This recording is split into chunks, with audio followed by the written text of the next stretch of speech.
अस्सलामुअलैकुम friends, global birds and pets lovers में खुशामदीद। दोस्तों, आज की हमारी वीडियो का टॉपिक है LSD लंपी स्किन डिजीज़। इस सिलसिले में हमारे साथ मौजूद हैं डॉक्टर अबरारुल हसन साहब। डॉक्टर साहब आपको LSD के बारे में मुकम्मल आगाही फराहम करेंगे। वीडियो को एंड तक लाजमी देखिएगा ताकि आपसे कोई पॉइंट मिस ना हो। अस्सलामुअलैकुम डॉक्टर साहब।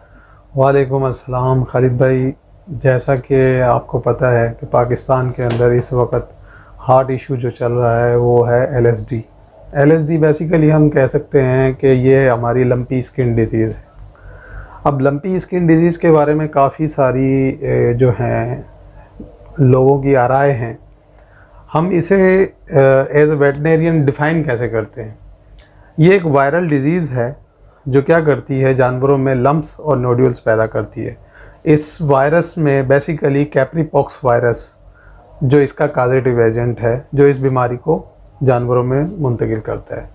बेसिकली इसमें क्या होता है कि ये जो वायरस है वो बिलोंग करता है पॉक्स वैरायटी फैमिली से।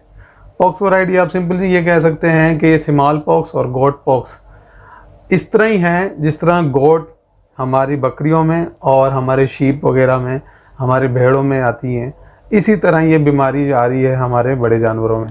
तो अगर हम इसको सिंपल सा अगर समझें हमारे आम लैंग्वेज में, तो ये एक ऐसी वायरल बीमारी है जो हमारी गाय और हमारी बफेलो भैंसों में पाई जाती है। और मैं आपको ये भी बताता चलूँ क्योंकि सबसे पहले 1928 के अंदर साउथ अफ्रीकन रीजन में सहारा साउथ अफ्रीका रीजन के अंदर ये सबसे पहले 1928 में पाई गई। उसके बाद ये बीमारी जो है एंडेमिक थी, उसके बाद ये बीमारी पेंडेमिक हुई। तो पेंडेमिक होने के बाद तो ये जब सेंट्रल एशिया में आई, तो सेंट्रल एशिया के वो ममालिक जिनको इस बीमारी ने सबसे ज़्यादा इन्फेक्टेड किया है, वो ममालिक हमारे पास हैं। पाकिस्तान है, हिंदुस्तान है, ईरान है, चाइना है, अफ़गानिस्तान है। तो पाकिस्तान के अंदर सबसे पहले ये बीमारी कराची के अंदर पाई गई। कराची में भी जो है 5 मिलियन फार्मर जो है इस बीमारी से अफेक्टेड हुए हैं। डॉक्टर साहब, LSD क्या है ये तो आपने डिफ़ाइन कर दिया है। सबसे पहले ये बताइए कि ये बीमारी क्यों होती है। LSD बेसिकली हम उसे कहते हैं कि एक वायरल बीमारी है। अब वायरस जो है वो हमारा पॉजिटिव एजेंट है किसी भी बीमारी को प्रोड्यूस करने में।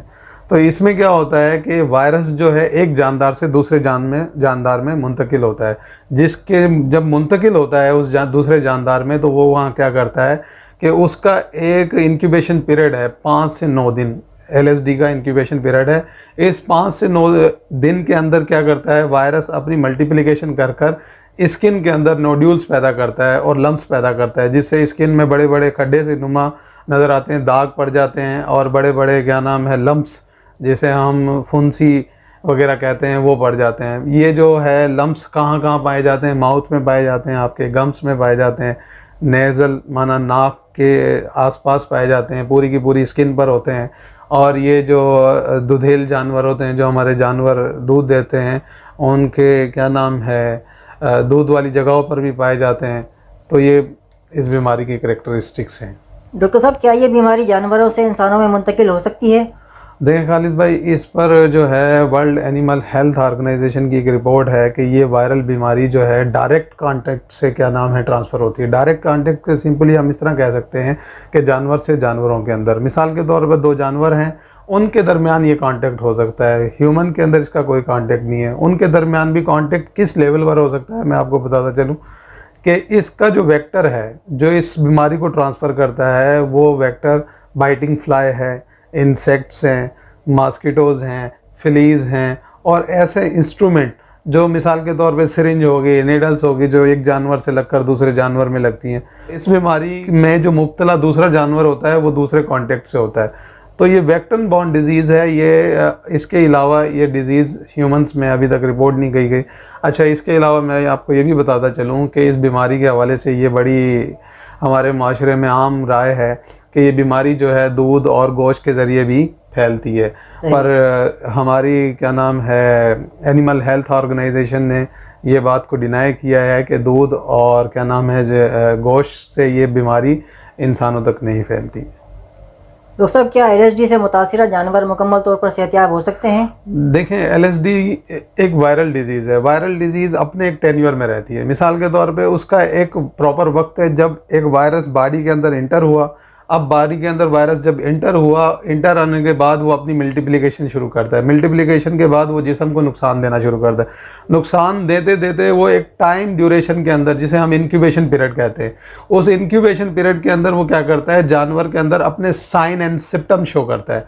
वो साइन एंड सिम्टम में मिसाल के तौर पर हाई फीवर हो गया, एनोरेक्सिया हो गया, लॉस ऑफ एपेटाइट हो गया, भूख का ना लगना जानवर को, जानवर के स्किन पर लम्प्स हो गए और नेज़ल पर हो गए, गम्स पे हो गए, उसका जो दूध की पैदावार है ये कम हो गई।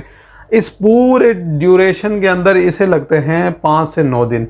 अच्छा, इसके बाद वायरल डिजीज़ खुद ब खुद रिकवर होती है। मैं अपने व्यूअर्स को ये भी बताता चलूँ कि लंपी स्किन डिजीज़ जो है ये इससे मोर्टिलिटीज़ नहीं होती, मॉर्बिडिटीज़ का रेट ज़्यादा है। मिसाल के तौर पे इससे अगर आपकी इसकी जो मोर्टिलिटी रेट है वो है 10%, और इसकी जो मॉर्बिडिटी रेशियो है वो है 45%।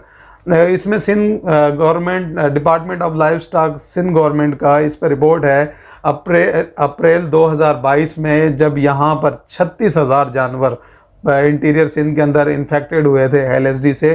तो उस पर जो खुशाइन बात ये है कि 300 जानवर जो है उससे हलाक हुए हैं।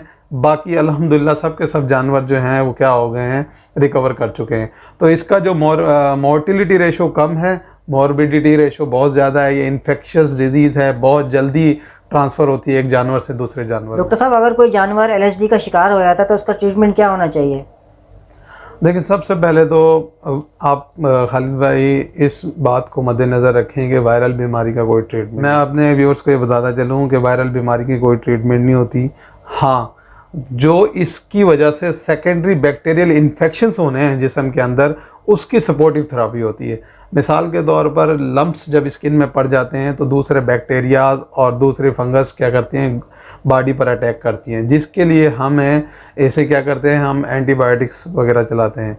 एंटीबायोटिक्स में हमारे पास मेलॉक्सिकम वगैरह एंटीबायोटिक्स हैं जो फीवर वगैरह को कम करती हैं। उसके अलावा हम इसमें के अंदर जो है एनोफ्लॉक्सिन जो है ये चला सकते हैं स्किन पर।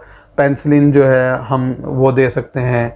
इसके अलावा हम बॉडी को वाइटामिन की ज़रूरत पड़ती है तो अमाइनो विटाल या हम जैसे edict 4 vitamin A, vitamin E, vitamin K और विटामिन D जो है जानवर को वो देते हैं। इसके अलावा आयोडीन की कमी हो जाती है तो हम जानवरों में आयोडीन वगैरह भी दे रहे होते हैं। तो कहने का मकसद है कि इसकी सपोर्टिव थेरेपी है, बहरहाल इसका कोई इलाज नहीं। हाँ, इसका इलाज है कि आप अपने हर्ड को, अपने जानवरों को वैक्सीनेशन कराएं। आजकल पाकिस्तान में मौजूद है, तुर्की से भी इंपोर्टेड यहाँ पर वैक्सीन मौजूद हैं लंपी वैक्स के नाम से। तो अपने जानवरों को वैक्सीन कराएं तो ये सबसे बेहतर है। अच्छा, इसका कंट्रोल एंड प्रिवेंशन क्या है, मैं अपने व्यूअर्स को बताता चलूँ कि अगर आप अपने जानवरों को किस तरह बचा सकते हैं लंपी स्किन डिजीज़ होने से। Lumpy skin disease vector borne disease है, जैसा कि मैं पहले आपको बता चुका हूँ। तो अपने हर्ड के अंदर मच्छर मक्खी को पैदा ना होने दें। अगर हैं तो जालियाँ लगाकर अपने जानवरों को सेव रखें कि वो उनका अटैक ना हो पाए। अगर मिसाल के तौर पर आप जालियाँ वगैरह अफोर्ड नहीं कर सकते, बड़ा हार्ड है, तो आप जो है सेगवान पाउडर है वो अप्लाई करें स्किन के ऊपर, या फ्लाई रिपेलेंट अप्लाई करें स्किन के ऊपर, या ऐसे स्प्रे करें जिससे आपके फार्म या आपके इर्द गिर्द आपके माहौल में क्या नाम है जो है मच्छर वगैरह जो है वो पैदा ना हो सकें और जिससे आपको नुकसान हो। डॉक्टर साहब, इससे मिलती जुलती और कौन सी बीमारियां हैं एनिमल्स के अंदर जिससे हम कंफ्यूज हो जाते हैं कि ये लंपी स्किन है या कोई और डिजीज़ है? देखें खालिद भाई, आप अपने जब जानवर को किसी वेटनरी डॉक्टर से इलाज करवाते हैं तो सबसे पहले ये ख्याल रखना होता है कि उसकी डायग्नोसिस क्या है। एक प्रॉपर वेटनरी जो डॉक्टर है वो उसे डायग्नोस करवाता है किसी भी डिजीज़ को, या उसके अपने एक्सपीरियंस बेस पर वो इसको डिफरेंशिएट करता है दूसरी बीमारियों से। इस बीमारी के मोस्टली सिम्टम जो हैं दूसरी बीमारियों से मिलते हैं, जिसमें सीडो लंपी स्किन डिजीज़ है। सीडो कहते हैं false, lumpy skin disease pseudo lumpy skin disease है।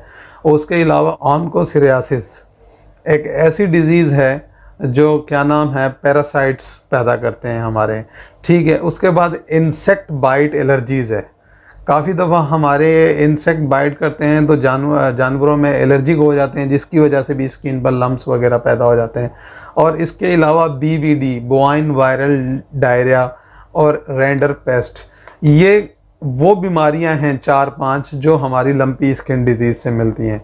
तो मैं आप सबको इस चैनल के तवज्जुह से ये बताना चाहूँगा कि अपने जानवरों को किसी अथेंटिक और किसी प्रोफेशनल वेट्स को दिखाकर अपने जानवरों का ट्रीटमेंट कराएं, क्योंकि हमारे माशरे में इन बीमारियों को डायग्नोस करना बड़ा ही एक चैलेंज भी है और एक किस्म का हमारी इकोनॉमी के लिए भी बड़ा इशू है। तो मैं एक बात और आपको इस तवज्जुह से बताता चलूँ कि एक डॉन न्यूज़ का सर्वे हुआ पाकिस्तान के अंदर, जब हमारी इकॉनमी पर लंपी स्किन डिज़ीज़ का क्या असर हुआ, तो मैं आपको ये बताता चलूँ कि हमारे यहाँ कराची की कैटल फार्म में और इंटीरियर सिंध में डॉन न्यूज़ के सर्वे के मुताबिक 60 से 70% जो है हमारी मिल्क कंजप्शन कम हो गई, हमारी मीट कंजप्शन कम हो गई। हमारी मार्केट में जो है लोगों का एक बड़ा ही ये शोर रहा कि ये जो है ह्यूमंस में फैलती है। तो हमारी सिंध गवर्नमेंट और बल्कि वर्ल्ड एनिमल हेल्थ ऑर्गेनाइजेशन ने, ये हमारे जो है इदारों ने बड़ी मेहनत से हमारे इस रिसर्च पर पहुँचे हैं कि आप इसके गोश्त को प्रॉपर कुक कर और दूध को प्रॉपर बॉयल कर इस्तेमाल कर सकते हैं। कौन सी ऐसी मेडिसिन है जो कि LSD से मुतासर जानवर को नहीं देनी चाहिए? अच्छा खालिद भाई, इसमें मैं आपको बताता चलूँ कि मोस्टली एनरोफ्लॉक्सिन और एमॉक्सिलिन दोनों एंटीबायोटिक्स हैं, पर जनरली जब भी हम अपने जानवर की ट्रीटमेंट करें तो कोशिश करें कि या हम एमॉक्सिलिन यूज़ करें या हम एनरोफ्लॉक्सिन यूज़ करें। Basically oxytetracycline, gentamicin, tylosin, streptomycin और कुछ स्टेरॉइड्स हैं, वो प्रॉपर अवॉइड किए गए हैं लंपी स्किन डिजीज़ के ट्रीटमेंट के लिए। मैं फिर बताता चलूँ कि वायरल बीमारी की ट्रीटमेंट नहीं होती, ये उसके सेकेंडरी कॉन्सिक्वेंसेस की ट्रीटमेंट मैं आपको बता रहा हूँ। आप अपने जानवरों को जो दे सकते हैं वो एंटी इन्फ्लामेटरी ड्रग्स दे सकते हैं, एनाल्जेसिक्स, पेन वगैरह। ट्राई आयोडाइड 900 mg पर ग्राम आयोडीन की कमी पूरी करता है। और इसके अलावा आप मल्टीविटामिन वगैरह दे सकते हैं अपने जानवर को ट्रीटमेंट करने। अच्छा, लंपी स्किन के हवाले से मैं आपको थोड़ा सा ब्रीफ करता चलूँ कि मौजूदा मुल्क के अंदर देखें कोई भी बीमारी आती है वो थ्रू किसी उसका जो कंट्रोल है वो थ्रू प्रॉपर सिस्टम के थ्रू होता है। हमारे यहाँ पाकिस्तान के अंदर अब तक जो है मौजूदा इस वक्त तक सिस्टमैटिक जो चीज़ है वो नहीं हो रही। मिसाल के तौर पे बड़ा ही अफसोस से कहना है कि ये बीमारी पहले कराची में आती है, फिर इंटीरियर सिंध में आती है, फिर पंजाब में आती है और उसके बाद जो है KPK में आती है। तो मैं अपने व्यूअर से कहना चाहूँगा कि अगर एक बीमारी जो इस वक्त 1928 से हमें पता था कि वो क्या कर रही है कि मईशत में बड़ा नुकसान पहुँचा रही है, लाइफ स्टॉक फार्मरों को नुकसान पहुँचा रही है, इसके अलावा जानवरों के लिए बहुत सारे नुकसान हैं। तो व्यूअर्स को ये मैं बात बताना चाहता हूँ कि अगर एक प्रॉपर हिकमत अमली से हमारी स्टेट, हमारी गवर्नमेंट या हमारे डिपार्टमेंट काम करें तो हम इस बीमारी को कंट्रोल कर सकते हैं। उसमें मैयर जो है हम जानवरों को क्वारंटाइन करें। और ये बीमारियां आती कैसे हैं? फ्लाई से, मच्छर, मक्खी और इनसे। तो जो भी जानवर हमारे स्टेट टू स्टेट ट्रांसपोर्ट हो रहे हैं, अगर हम उनको प्रॉपर क्वारंटाइन करें, प्रॉपर वैक्सीनेशन करें तो हम इसको पाकिस्तान के अंदर से इराडिकेट कर सकते हैं। पर इसके लिए फिर मैं ये कहूँगा कि एक मौजूदा गवर्नमेंट जो है वो पॉलिसी बनाएगी, उस पॉलिसी पर इम्प्लीमेंटेशन होगा और पूरे मुल्क के अंदर एक प्लान, एक हिकमत अमली कोऑर्डिनेशन के थ्रू काम किया जा सकता है।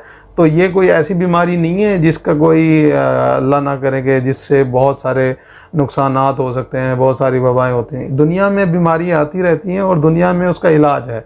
पर ज़रूरत इस वक्त ये है कि हम वेटनरी डॉक्टर्स और हमारी जो गवर्नमेंट है वो इस पर फोकस दे कि जानवरों को क्वारंटाइन किस तरह किया जाए और डायरेक्ट कांटेक्ट से किस तरह बचाया जाए। अगर ये बीमारी सिंध में आई है तो सिंध से पंजाब में ना जाए, पंजाब में आ गई है तो ये KPK में ना जाए, इसी तरह दूसरे सूबों में, इसी तरह अफ़गानिस्तान, चाइना, ईरान, दूसरे कंट्रीज़ तक ना जाए। हम उसे प्रॉपर तरीके से मैनेज करें।